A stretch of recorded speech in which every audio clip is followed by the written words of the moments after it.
Film dibuka dengan memperlihatkan seorang tahanan sekaligus pemeran utama film ini di mana dirinya akan dibebaskan dari penjara itu karena masa tahanannya sudah berakhir. Karena nggak dijelasin siapa namanya dan untuk kelancaran ceritanya kita sebut saja siapa ya? Nama siapalah yang cocok? Badan berotot, bertato, keren. Oh ya, kita sebut saja Solihin. Setelah keluar penjara, Solihin pergi ke sebuah bengkel untuk mengambil mobilnya. Di sana ada sebuah berkas yang berisikan satu nama orang yang akan dia datangi untuk dihilangkan nyawanya, dan dia selalu membawa sebuah foto yang dapat dipastikan orang yang ada di foto itu adalah alasan dirinya melakukan ini semua.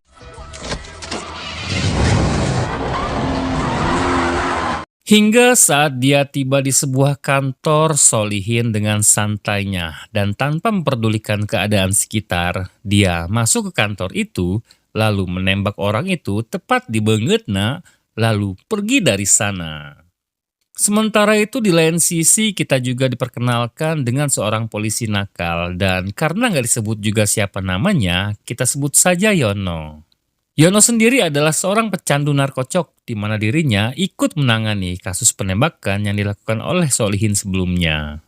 Solihin sendiri tengah mendatangi seorang informan yang selama ini mengumpulkan informasi tentang siapa saja yang harus dihabisi Solihin, di mana ternyata ada 4 orang yang sudah berhasil dikumpulkan, dan ketika si informan menaikkan uang imbalannya atas usahanya mengumpulkan semua informasi tersebut, Solihin menolak. Lalu ada satu anak buah si informan yang mendekat untuk menghajar Solihin, namun tak diduga si anak buah justru merasa sangat amat ketakutan ketika dia melihat tato yang ada di lengan Solihin. Si anak buah hanya berkata bahwa Solihin adalah seekor hantu, lalu pergi dari sana. I know what that is. What are you It's doing? a ghost. Brother, I ain't got no beef with it. It was no ghost. Bald-headed precious. Secara bersamaan, Yono beserta satu temannya bernama Siti tengah menyelidiki video rekaman penembakan yang sudah dilakukan Solihin sebelumnya. Di sini, Siti melihat bahwa si korban nampak menunjukkan reaksi kaget dan Siti menyimpulkan bahwa si korban sudah mengenali Solihin. Keesokan harinya kita juga diperkenalkan dengan satu orang pembunuh bayaran dan karena tidak dijelaskan juga siapa namanya, kita sebut saja Aidil. Aidil sendiri tinggal bersama pacarnya yang cantik bernama Lily dan ketika mereka tengah berbincang tentang rencana mereka untuk melaksanakan pernikahannya, Aidil mendapat telepon dari seorang pria yang memberinya sebuah tugas untuk menghabisi Solihin. Di kantornya, Siti menunjukkan sebuah berkas tentang Solihin di mana ternyata 10 tahun yang lalu Solihin pernah merampok sebuah bank bersama 3 temannya dan Solihin berperan sebagai seorang supir dan itulah alasan kenapa Solihin dijuluki sebagai driver. Solihin sendiri memiliki kemampuan mengemudi yang sangat handal. Itu bisa kita lihat dari caranya ketika mereka berhasil melarikan diri dari kejaran polisi.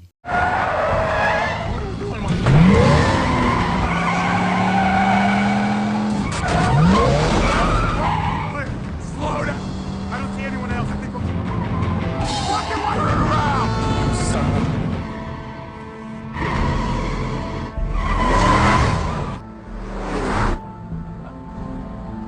Di lain sisi, Aidil sudah sampai di sebuah komplek apartemen. Tak lama terlihat ada Solihin yang baru saja sampai di sana. Dan secara bersamaan, di dalam ada seorang Wauban yang merupakan target Solihin selanjutnya, di mana Wauban berencana akan memberi sebuah obat bius pada seorang gadis yang baru saja mengantarnya pulang. Hingga saat si gadis mulai pusing dan Wauban mulai merekam aksinya dengan sebuah kamera. Lalu mereka pun dikejutkan ada Solihin yang datang lalu menembak Wauban tepat di kepalanya.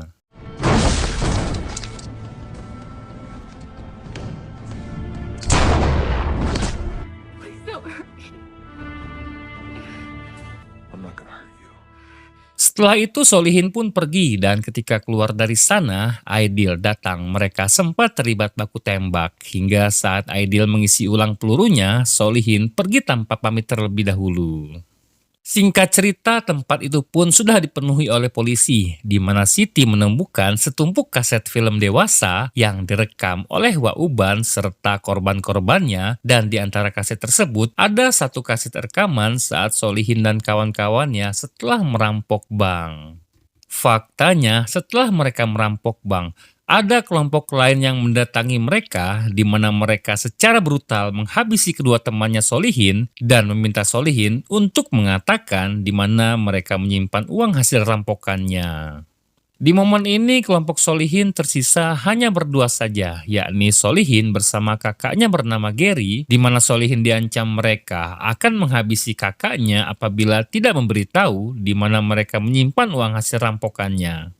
Mau tidak mau Solihin pun memberitahu lokasi mereka menyimpan uang tersebut, sampai akhirnya ketika mereka membawa uang itu, Gary justru digorok lehernya oleh salah satu dari mereka yang di tangannya ada tato kepala kambing.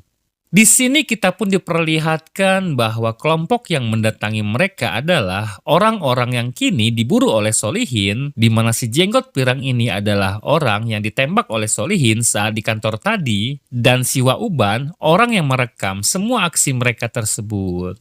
Di momen ini Solihin pun menangis sejadi-jadinya. Dia berjanji akan menghabisi mereka semua, lalu mereka pun menembak Solihin tepat di hulunya. Di sini orang-orang bahkan rumah sakit pun menganggap bahwa Solihin sudah meninggal dunia. Tak lama mereka pun dikejutkan tiba-tiba Solihin bangun karena faktanya peluru tadi tembus melalui pipinya hingga dokter memasang sebuah plat besi di kepalanya agar Solihin dapat bertahan hidup. Bullet hit here. Ricochet around the outside of his skull, came out through his cheek. This guy refused to die, holding the back of his head together. He's got a metal plate. Saat malam, Solihin pergi ke sebuah tempat untuk memburu orang ketiga, hingga saat di depan sebuah diskotik, Solihin memutuskan untuk menyimpan pistolnya karena ada pemeriksaan sebelum masuk diskotik itu. Tak perlu waktu lama, Solihin pun langsung bertemu dengan seorang pria yang di tangannya ada tato kepala kambing, di mana orang itu adalah orang yang sudah menghilangkan nyawanya Gary.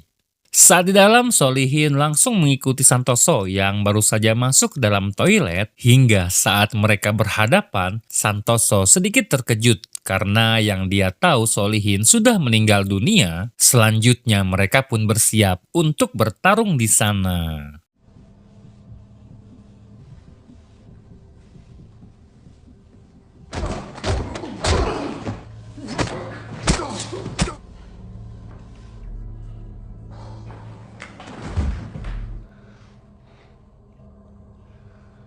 Keesokan harinya, Yono memberitahu Siti bahwa di sebuah diskotik sudah terjadi sebuah kasus penghilangan nyawa, di mana mereka langsung tahu bahwa itu adalah ulah dari Solihin. Yono mengatakan bahwa mungkin saja Solihin akan muncul di rumah sakit tempat Santoso dirawat, karena ternyata Santoso masih selamat.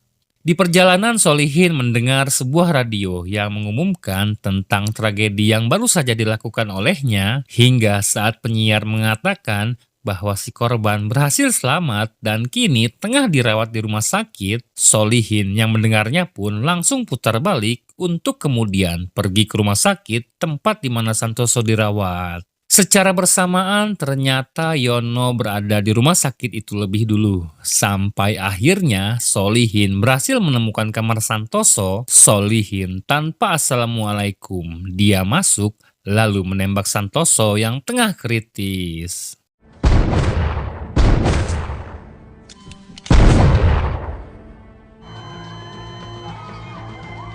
Yono yang mendengarnya pun dengan cepat langsung mendatangi ruang operasi, lalu berusaha mengejar Solihin, hingga saat di basement keduanya pun sempat adu tembak. Namun ketika Solihin kehabisan pelurunya, Yono berusaha mendekatinya, sampai akhirnya Yono dikejutkan bahwa Solihin sudah mengarahkan pistolnya ke arah wajahnya.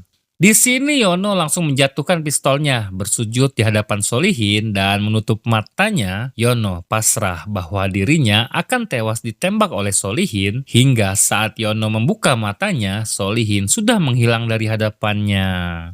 Saat di jalan, Solihin dikejutkan bahwa Aidil sudah mengejarnya dari belakang hingga saat ada sebuah tronton, Solihin berputar balik. Lalu ketika mereka berhadapan, Solihin menembak ban mobil Aidil, namun Solihin tertembak di bagian lehernya.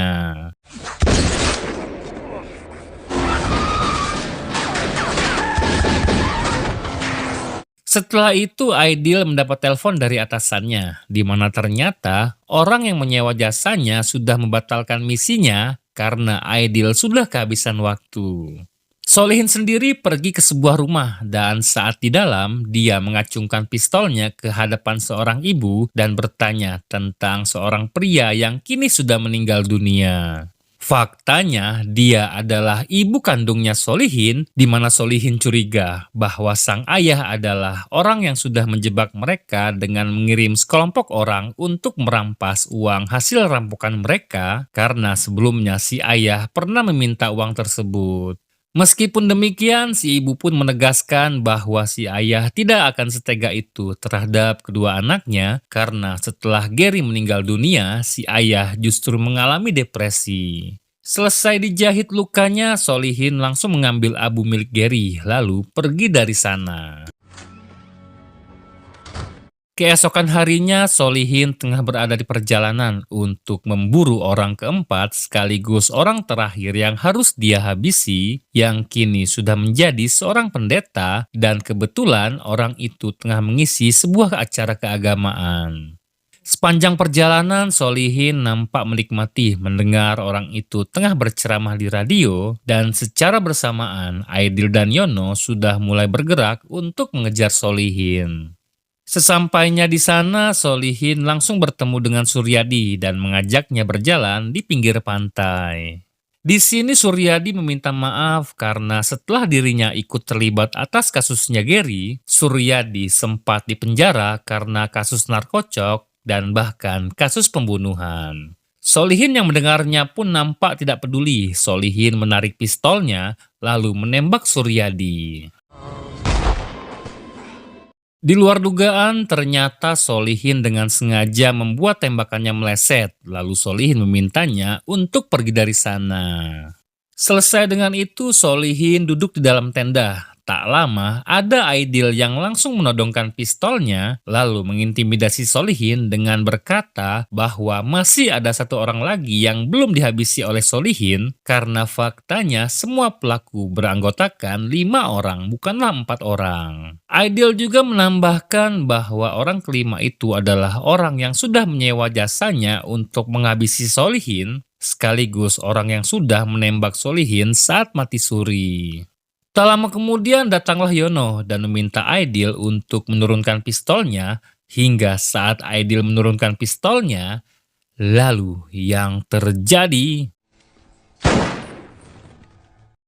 Faktanya, orang kelima tersebut adalah Yono yang kita kenal sebagai polisi yang baik hati. Ironisnya, Solihin sama sekali tidak ada niat akan menghabisi Yono. Bahkan Solihin sama sekali tidak tahu bahwa Yono juga terlibat atas kematian Gary. Selesai dengan itu, Yono pun pergi keluar dan melapor ke Siti bahwa dirinya sudah berhasil mengalahkan Solihin. Namun tiba-tiba Yono, bahkan kita semua dibuat sangat terkejut karena Solihin masih hidup dan Solihin langsung menembak Yono karena faktanya tembakan sebelumnya telah mengenai plat besi yang ada di kepala Solihin sehingga Solihin berhasil menolak kematiannya untuk kedua kalinya. Metal plate. Hell, I created my own hell.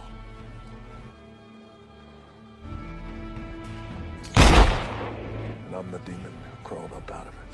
Dan film pun selesai.